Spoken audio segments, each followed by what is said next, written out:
A reading from the Holy Gospel according to Matthew, chapter 25, verses 14 to 30. The passage is taken from the Message version of the Bible. Jesus told his disciples this parable. It's also like a man going off on an extended trip.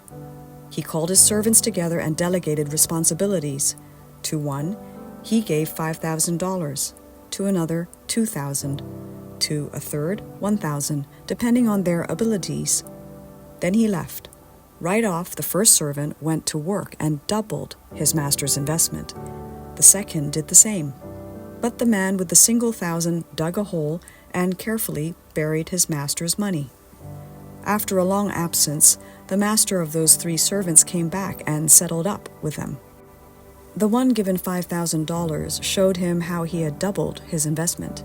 His master commended him. "Good work. You did your job well. From now on, be my partner." The servant with the $2,000 showed how he had also doubled his master's investment. His master commended him. "Good work. You did your job well. From now on, be my partner." The servant given $1,000 said, "Master, I know you have high standards and hate careless ways, that you demand the best and make no allowances for error. I was afraid I might disappoint you, so I found a good hiding place and secured your money. Here it is, safe and sound down to the last cent." The master was furious. "That's a terrible way to live. It's criminal to live cautiously like that. If you knew I was after the best, why did you do less than the least? The least you could have done would have been to invest the sum with the bankers, where at least I would have gotten a little interest. Take the $1,000 and give it to the one who risked the most, and get rid of this play it safe who won't go out on a limb. Throw him out into utter darkness." The Gospel of the Lord. Good morning. Welcome to Coffee with God, and I am Father Joseph Matthew. Today, on the 30th of August, we reflect on the Holy Gospel according to St. Matthew, chapter 25, verses 14 to 30. Faith that dares, using God's gift without fear. In the parable of the talents, Jesus offers both a challenge and a warning. The focus falls sharply on the useless servant, the one who buried his talent.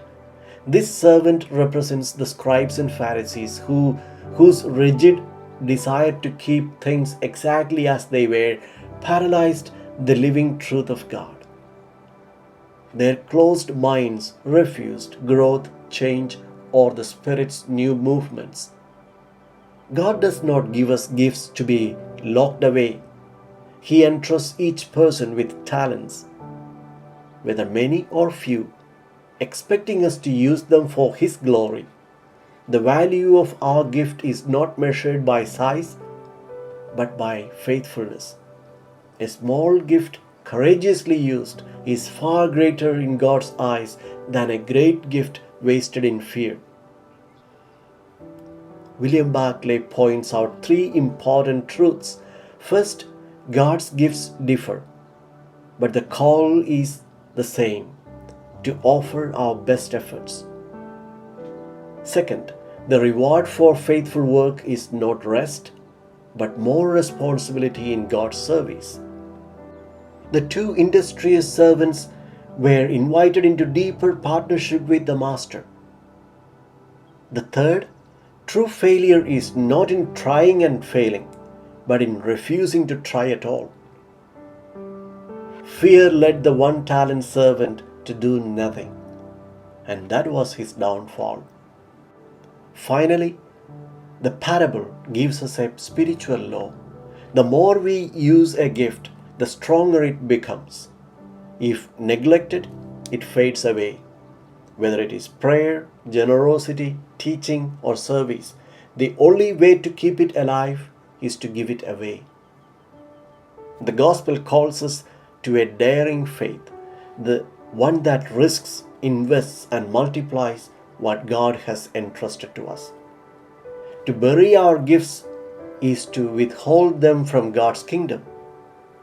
True discipleship means stepping out in trust, so that when the Master returns, we may hear, "Well done, good and faithful servant."